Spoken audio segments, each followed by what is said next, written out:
Every village has that couple everyone envies. Beautiful, perfect, united. But what if their smiles were rehearsed?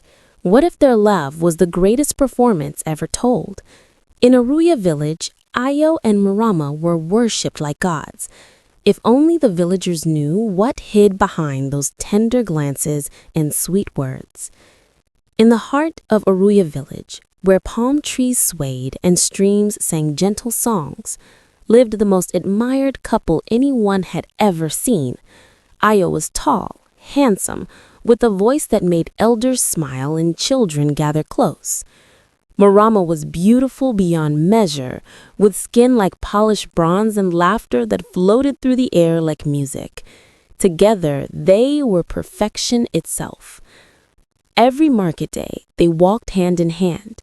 Every village meeting, they sat side by side.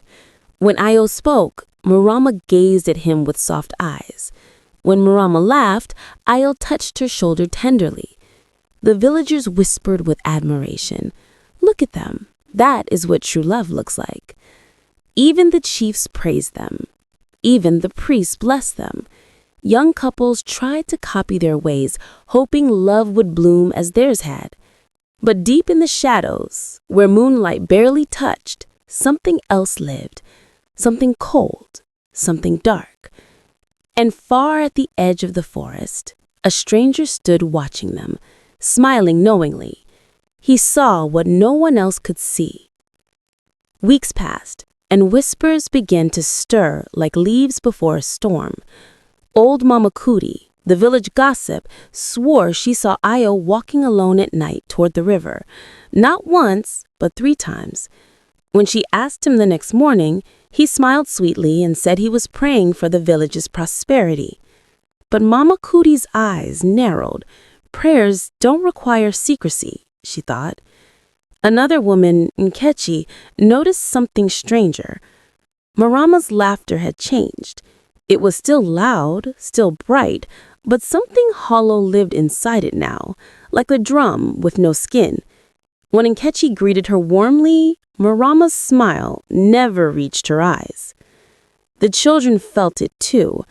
They used to run to the couple begging for stories. Now they hesitated. Standing a few steps back, one child whispered to another, "Their smiles hide storms." At the village square, people still praised Ayo and Maramma, but in small corners, in quiet moments, doubts bloomed like weeds. Something was shifting, something was wrong, and though no one could name it, everyone felt the chill. The Festival of Rivers arrived with drums, dancing, and colorful wrappers swirling under the sun.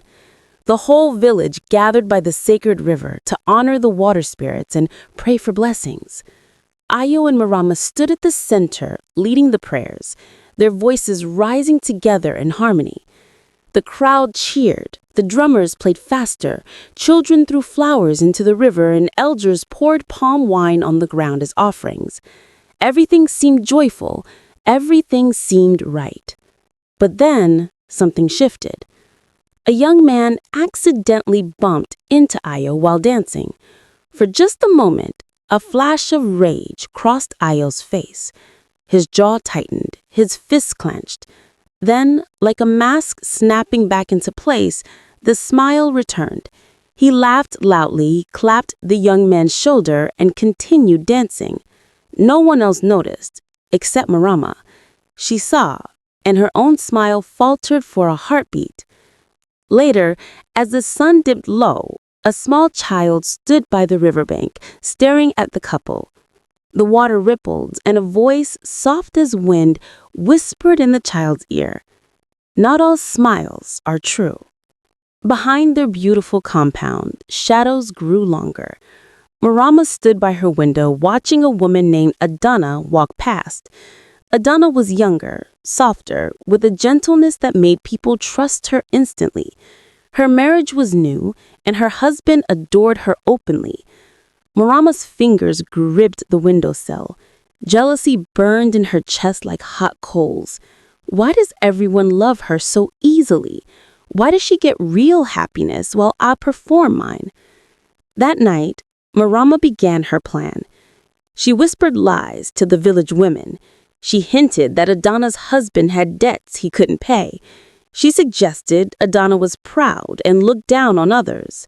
Slowly, like poison spreading through water, the words took root. Meanwhile, Ayo sat in his private room, counting coins he had taken from the village treasury. He told himself it was temporary. He would return it. But the pile grew larger each week, and the lies he told to cover it grew bolder.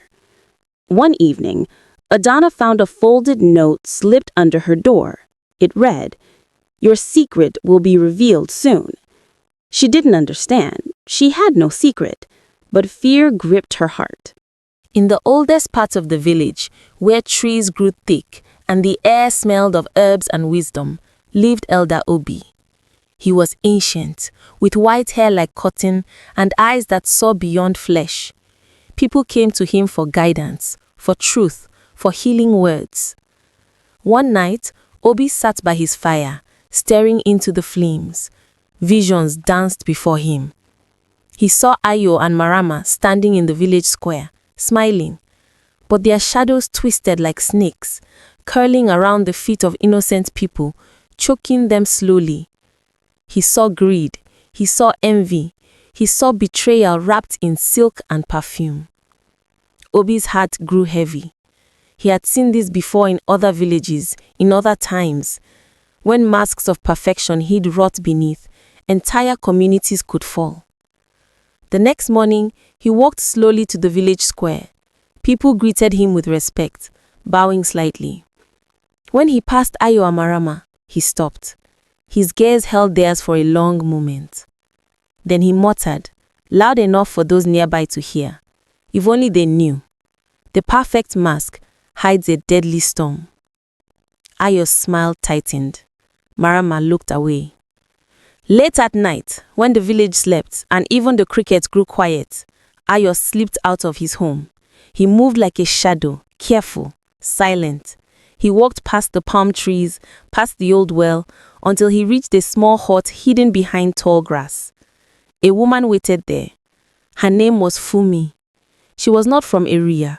She had come months ago, selling fabrics at the market, and Ayo had been drawn to her like a moth to flame. She was nothing like Maramma. She was quiet, mysterious, asking for nothing. They met in secret, speaking in low voices, sharing moments Ayo had never shared with his wife. He told himself it meant nothing, but his visits grew frequent. His lies grew easier. Back home, Maramma lay awake in bed, staring at the ceiling. She had noticed the way Ayo returned late, smelling faintly of unfamiliar perfume. The way he avoided her eyes. Her heart did not break. It hardened. She rose from bed, wrapped herself in a dark cloth, and whispered to the night, I will uncover the truth. And when I do, you will pay. Days later, while Ayo was away at the market, Maramma searched his private room. She moved carefully, lifting mats, checking clay pots, sliding her hand underneath wooden stools. Then she found it. A small leather pouch hidden inside a carved box. Inside were coins, far too many coins, and beneath them, a folded parchment covered in numbers. Maramma's hands trembled as she read. It was a ledger. Names, amounts, dates. Ayo had been taking money from the village treasury, little by little, for over a year. He recorded every theft, perhaps to convince himself he would return it someday. But there was more. Other names appeared in the ledger. Names of men Ayo had bribed. Names of people who owed him favors. This was not just greed. This was a web of corruption. Maramma's breath quickened. She could destroy him with this. She could expose him to the chiefs, to Elder Obi, to everyone. He would be ruined. But then, a darker thought crept in. What if I kept this? What if I used it as leverage? What if I controlled him instead? She smiled slowly, tucking the ledger into her wrapper. The village prepared for another grand celebration. This time, it was the harvest festival, a night of feasting, dancing, and gratitude for the earth's blessings. Palm wine flowed freely. Drums echoed under the stars. Children ran wild with excitement. Ayo and Maramma arrived, dressed in their finest clothes, smiling brightly. The crowd parted for them like water. People clapped as they took their place of honor near the chiefs. Maramma stood before the gathering and praised her husband publicly. She said, "Ayo is a man of virtue. He works tirelessly for this village. We are blessed to have him." The crowd cheered. Ayo smiled, but his eyes flickered with unease. He felt the weight of her words, the hidden sharpness beneath them. As the night deepened, fire dancers spun torches in dazzling patterns. Then, without warning, one torch slipped. Flames caught on dry palm leaves. Within seconds, fire spread across the festival grounds. Panic erupted. People screamed, running in all directions. Men grabbed water pots. Women pulled children to safety. And in the chaos, a few villagers noticed something strange. Ayo and Maramma stood still, watching the flames, their faces unreadable. The fire was contained before dawn, but the damage was done. 3 huts burned. Food stores were lost. Suspicion spread faster than the flames ever had. Who started the fire? Was it truly an accident? Or was someone trying to send a message? Fingers pointed. Voices rose. Some blamed the fire dancers for carelessness. Others whispered darker theories. Mama Kuti stood in the square, her voice loud and certain.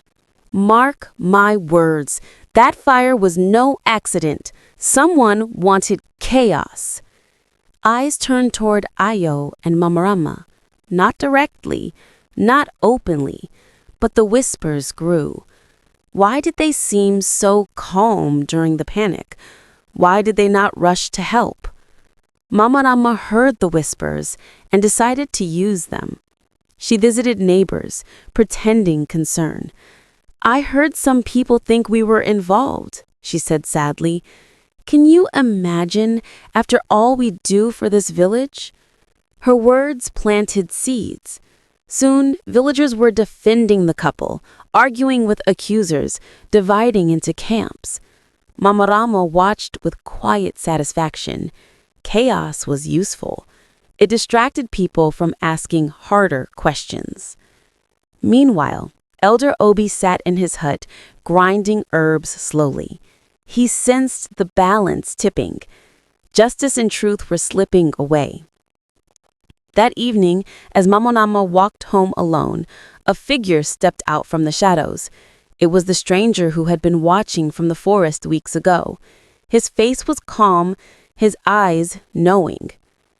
"You play a dangerous game," he said softly. Maramma's heart jumped, but she steadied herself. "Who are you? What do you want?" "I am a messenger, sent to warn those who walk too far into darkness. Your actions will bring ruin, not just to yourself, but to many." Maramma laughed bitterly. "I've done nothing wrong. This village worships me." The stranger's gaze did not waver. They worship a lie, and lies, no matter how beautiful, always crumble. The spirits are watching you, Maramma. They see what others do not. Fear flickered in her chest, but pride smothered it quickly. "I don't believe in spirits," she said coldly. The stranger smiled sadly. Belief is not required for truth to exist.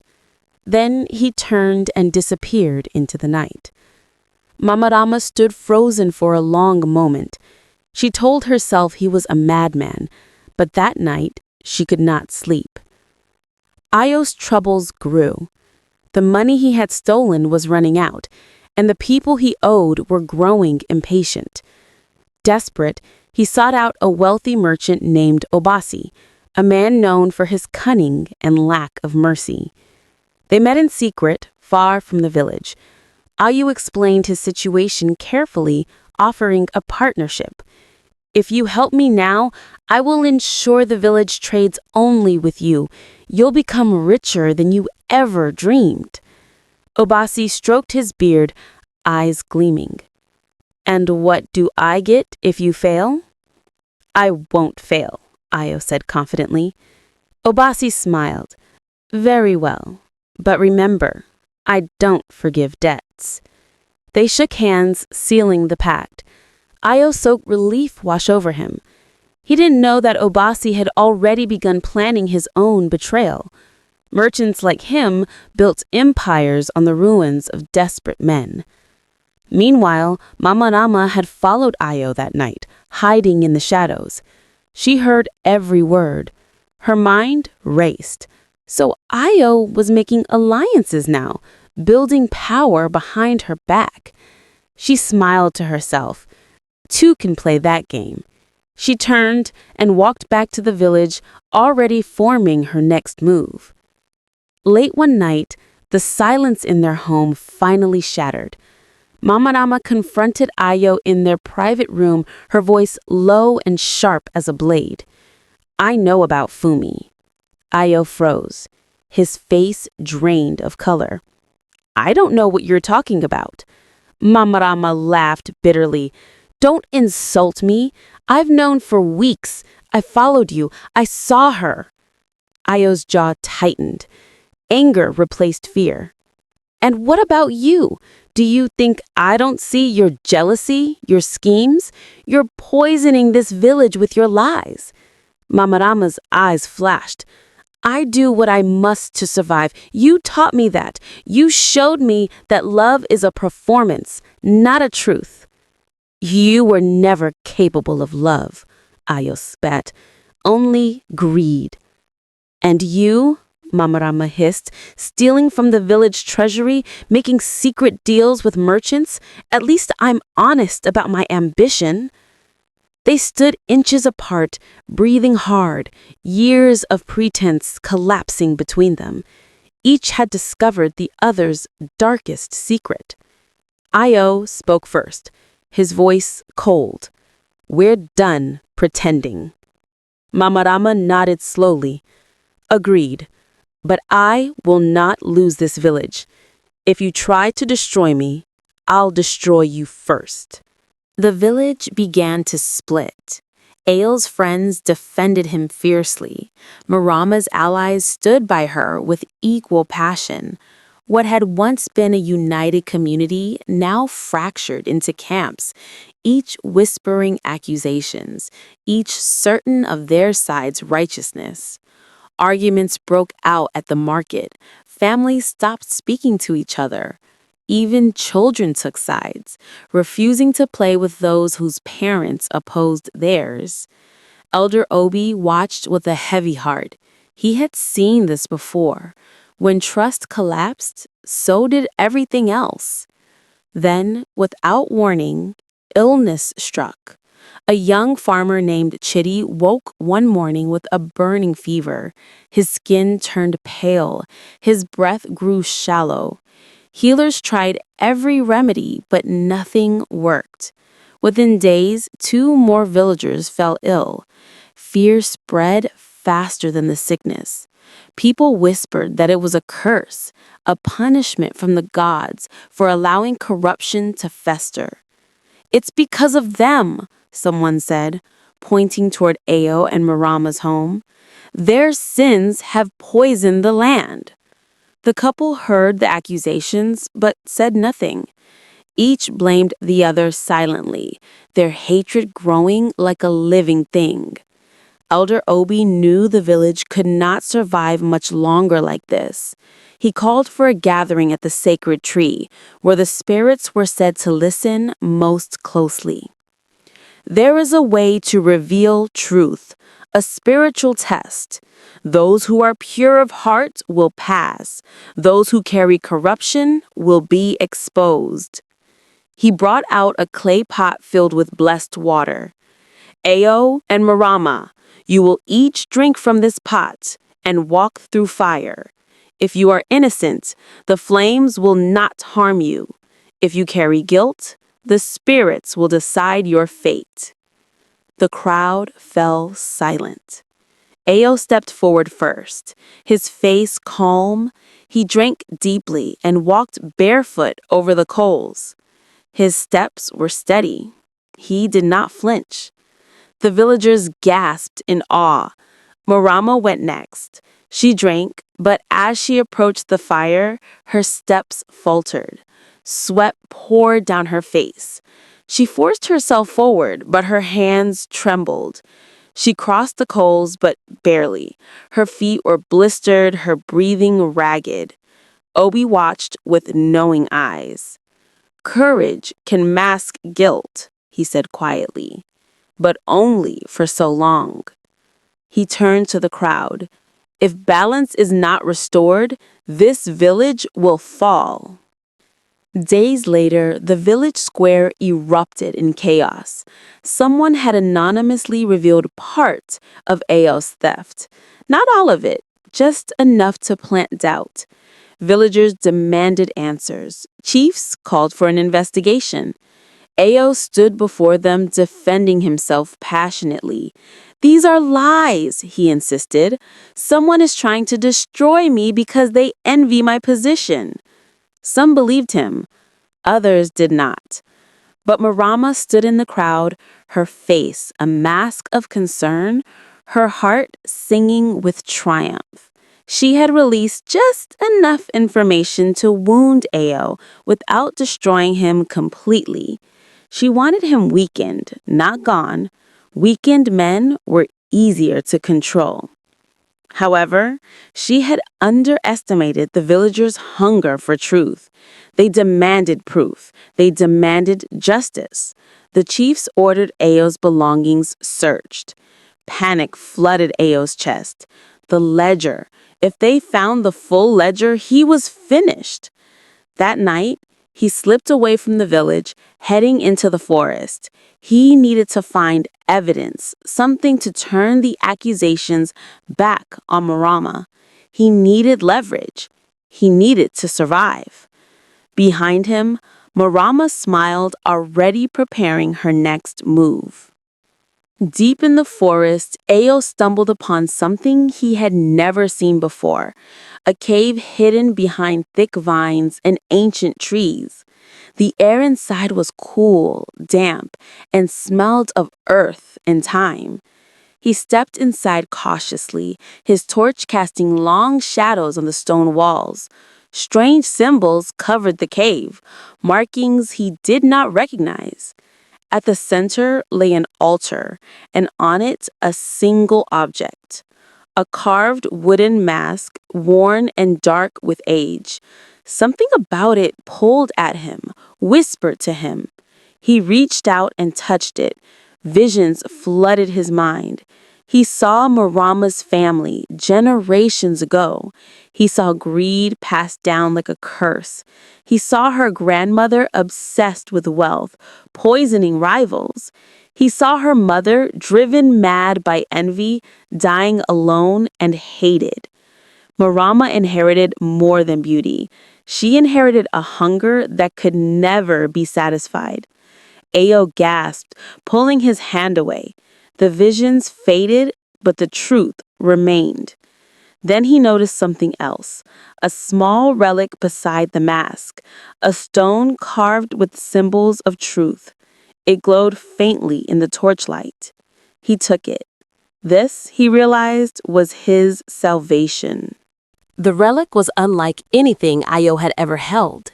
It felt warm, alive, pulsing with energy. As he held it, whispers filled his mind, showing him truths he had never known.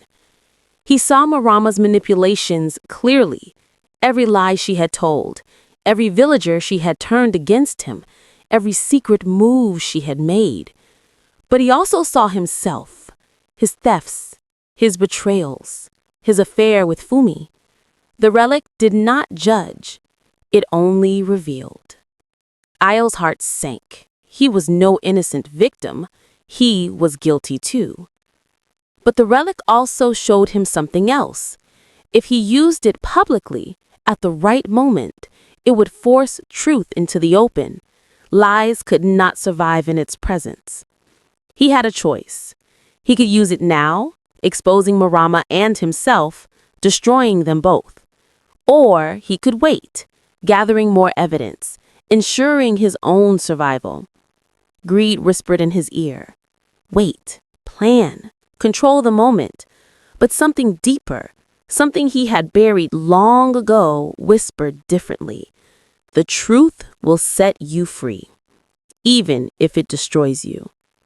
He stood in the cave, torn between two paths, knowing his next decision would change everything.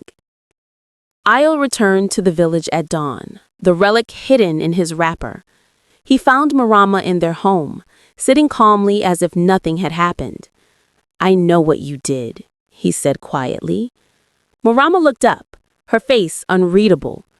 "And I know what you found." They stared at each other, two predators circling. Ayo pulled out the relic. "This can reveal everything, every lie, every secret, yours and mine." Maramma's eyes widened, but only for a moment. Then she smiled.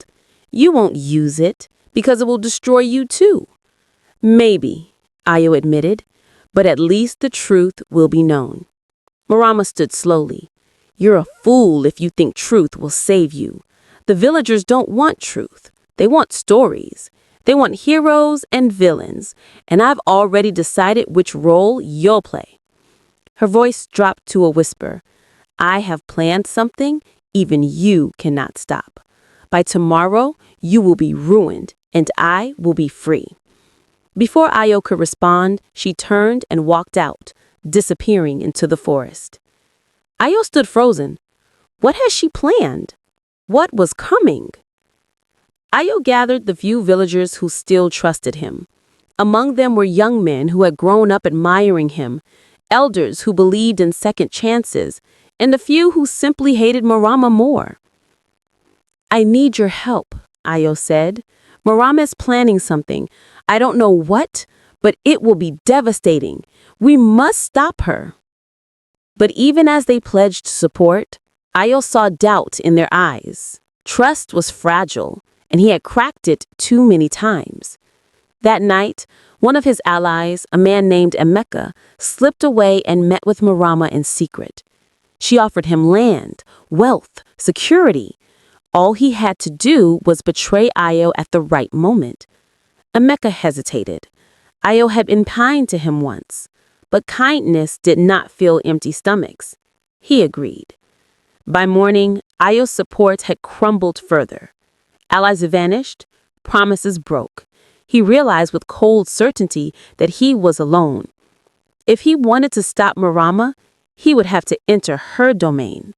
He would have to face her on her terms. He gathered his courage, took the relic, and walked toward the forest. The Forest of Mirrors was a place spoken of in whispers. Few entered, fewer returned. It was said the forest showed you not what you wanted to see, but what you feared most. Ayo stepped inside, and immediately the world shifted. Trees twisted into impossible shapes. Shadows moved without bodies. Voices echoed from nowhere. Then he saw himself, another Ayo, standing ahead, smiling cruelly. "You think you're the hero? You're just as rotten as she is. You stole, you lied, you betrayed. You're no different." Ayo's chest tightened. "I know what I've done." "Then why fight?" The reflection taunted. "Why not just let her win? You deserve to fall." Ayo clenched his fists, because even broken men can choose to do one right thing. The reflection laughed, then lunged at him. They fought, fists against fists, guilt against guilt. Ayo screamed, pushing back against every failure, every sin, every moment of weakness. Finally, the reflection shattered like glass. Ayo collapsed, breathing hard. The forest cleared. He emerged on the other side, battered but stronger. And there, ahead, he saw the village. But something was wrong. The people moved strangely, their eyes vacant. Maramma stood in the village square, her arms raised, chanting words in a language Ayo did not recognize.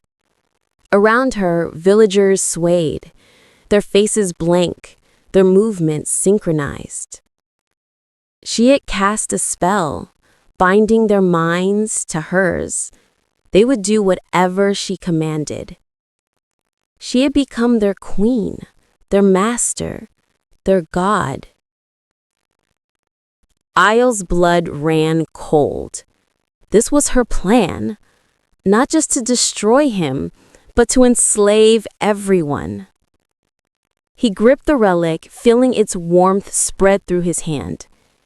He did not know how to use it fully, but he knew it responded to truth, to justice, to the desire to break lies. Elder Obi appeared beside him, moving silently. "The relic is powerful," Obi whispered, "but unstable. If you use it wrong, it could destroy the village instead of saving it." "What do I do?" Ayo asked, desperately. "Speak the truth," Obi said simply. "Not the truth you want them to hear. The whole truth. About her, about you. Only then will the relic obey."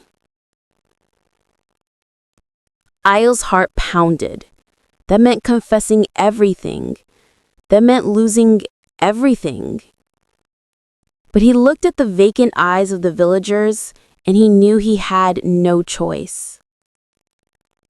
Ayo stepped into the square, the relic glowing in his hand. Maramma's eyes snapped to him, fury blazing. "You dare?" she hissed. "I dare," Ayo said quietly. He raised the relic high. It pulsed with light, and suddenly the spell weakened. Villagers blinked, confusion replacing the blankness. Maramma screamed, her voice twisting into something inhuman. She hurled magic at him, dark and venomous. Ayo blocked it with the relic, but the force knocked him backward. They circled each other, magic against truth, corruption against desperation. "You cannot win," Maramma snarled. "I have planned for this. I have power you cannot imagine." "Power built on lies always falls," Ayo replied. He spoke then, his voice ringing across the square. "I stole from the village. I lied. I betrayed your trust. I am guilty." The relic flared brighter. "But so is she. She manipulated you. She poisoned your minds. She seeks to enslave you all." Maramma shrieked, unleashing a final blast of magic. Ayo fell to his knees, the relic slipping from his hand. Then Elder Obi stepped forward, his voice like thunder. "Enough." He placed his hand on the relic, and its light exploded outward, shattering the spell completely. The light faded, and the truth was laid bare. Not just spoken, but seen. The relic had shown every villager, in vivid clarity, the depths of Ayo and Maramma's deceptions. But it also revealed something else, something Maramma had hidden even from herself. A trusted elder named Adeze stepped forward, her face stricken. She had been Maramma's closest confidant, the one person Maramma believed would never betray her. "I must speak," she said, her voice trembling. "Maramma, I have known you since childhood. I know the curse your family carries. Your grandmother's obsession with perfection destroyed her. Your mother's envy poisoned her soul. And you inherited not love, but the fear of never being enough." Maramma's face crumbled. "Stop!" You never loved Ayo, Adeze continued. You loved the idea of being worshipped. You married him to complete an image, but inside you were hollow, and that hollowness consumed you. Tears streamed down Maramma's face, but not from sorrow, from rage, from the unbearable pain of being truly seen. She collapsed to her knees, her power shattered, her mask finally broken. The villagers stared, silent, horrified, and sad all at once. Justice came swiftly, but not cruelly. The chief stripped Maramma of her status. She was forbidden from holding influence. The wealth she had manipulated from others was returned. But the village did not stone her. They did not cast her out. They remembered their own complicity, their own blindness, their own hunger for perfect heroes. Maramma was given a small hut at the village edge. She lived quietly, ignored by most, pitied by some. The woman who had once commanded worship now lived in obscurity. Ayo faced consequences too. He returned the stolen money, working tirelessly to repay every coin. He confessed publicly, humbly, accepting shame as his penance. Some villagers forgave him, others never did.